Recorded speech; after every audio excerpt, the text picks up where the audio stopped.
Many people think holding the right worldview is of little importance, but I beg to differ. Let me tell you a story to explain why. In the summer of 2010, Ayesha Mohammadzi appeared on the cover of Time magazine. There's nothing unusual about a beautiful young woman appearing on a magazine cover, but Ayesha stood out because of the torture she suffered after she fled her abusive Taliban fighter husband. It was a forced marriage.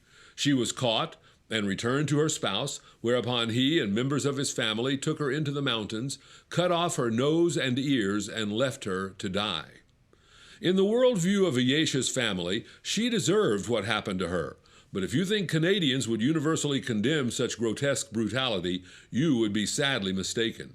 When Canadian teacher Stephen Anderson presented Ayesha's story to his grade 12 students, many insisted they could not say that what she suffered was wrong.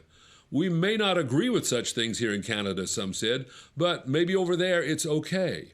Others said it was just wrong to judge other cultures.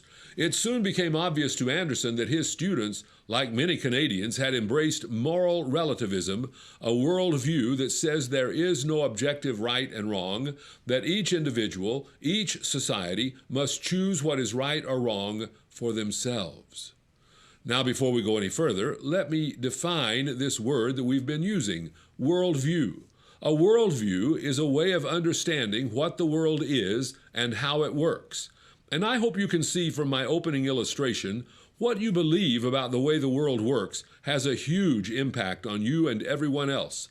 Both Ayesha and the students who accepted her treatment in the name of diversity were victims of suboptimal worldviews.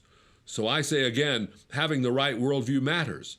The question is, how do you know if your worldview is right? Here are some principles to help answer that question. First, consider that everyone has a worldview and no view is neutral.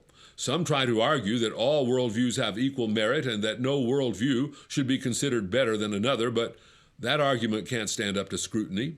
Is the racist worldview of the Ku Klux Klan equal to the generous equality fought for by Martin Luther King Jr.?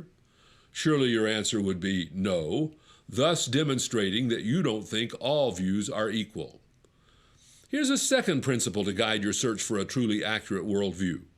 We live in a nation where, within certain restraints, you have a charter right to believe what you want. But just because you have a right to your view, that does not make your view right. It's very possible that what you believe doesn't correspond with reality, or at least is mistaken on a few significant points. The third and last principle to keep in mind is the need for a worldview to comprehensively grasp all of reality. You probably know the story of the blind men and the elephant, because each man touched only a small part of the elephant, the trunk, the ear, the leg, the tail. Each came away with a distorted view of what an elephant truly is. The same is true in the quest for a worldview. We are all limited in our comprehension of the world around us. How then can we know when we've got hold of an all-encompassing worldview that truly understands everything about how the world works?